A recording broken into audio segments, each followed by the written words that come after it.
ಬಂದು ತುಂಬ ಜನ ಮಂತ್ರಿಗಳು ಮತ್ತು ಕಾಂಗ್ರೆಸ್ ಪಕ್ಷದವರೇ ಈ ಮಾತನ್ನು ಹೇಳಿದ್ದಾರೆ. ಹಿಂದಿನ ಅವಧಿಯಲ್ಲಿ ಸಿದ್ದರಾಮಯ್ಯನವರಿದ್ದಾಗ ಅಲ್ಲೊಂದು ಇಲ್ಲೊಂದರಲ್ಲಿ ಮಾತ್ರ ರಾಕೇಶ್ ಸಿದ್ದರಾಮಯ್ಯ ಹಸ್ತಕ್ಷೇಪ ಮಾಡ್ತಿದ್ರು.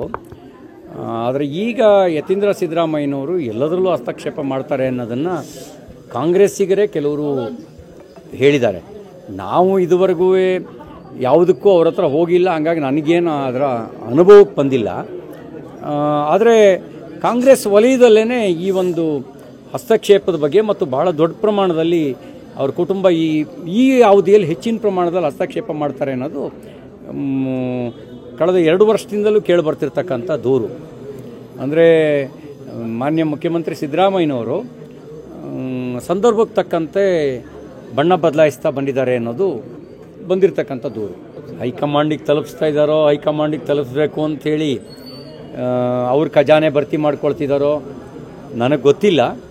ಆದರೆ ಟ್ರಾನ್ಸ್ಫರ್ ದಂಧೆಯಾಗಿ ಬದಲಾಗಿರೋದು ನಿಜ.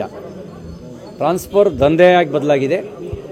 ಎಥಿಕ್ಸ್ಲೆಸ್ ಅಂದರೆ ಅವನು ಕೊಟ್ಟರೆ 6 ಕೊಟ್ಟರೆ ಅತ್ತೆ ಕಡೆ, 3 ಕೊಟ್ಟರೆ ಮಾವನ ಕಡೆ, ಕೊನೆಗೆ 6 ಕೊಟ್ಟವನ್ನು 3 ಕೊಟ್ಟವನ್ನು ಬಿಟ್ಟು 9 ಕೊಟ್ಟವನ ಕಡೆಗೆ ಹೋಗುವಂಥದ್ದು.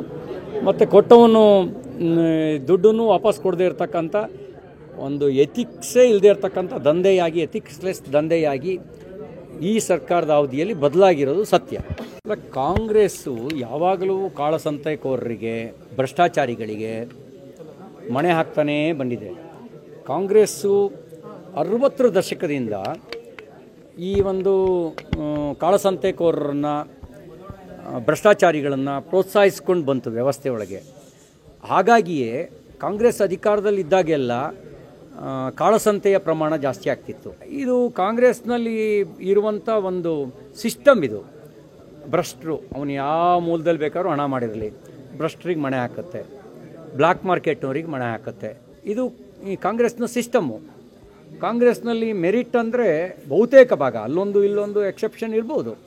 ಮೆರಿಟ್ ಅಂದರೆ ಅಕ್ರಮ ಹಣ ಸಂಪಾದನೆ ಮಾಡೋದು ಕಾಂಗ್ರೆಸ್ನಲ್ಲಿ ಮೆರಿಟ್. ಅದು ನಿಮ್ಗೆ ಯಾರಿಗಾರು ಅನುಮಾನ ಇದ್ದರೆ ಒಂದು 10, 20, 30, 40 ಜನರು ಒಂದು ಟ್ರ್ಯಾಕ್ ರೆಕಾರ್ಡನ್ನ ತೆಗೆದು ನೋಡಿ.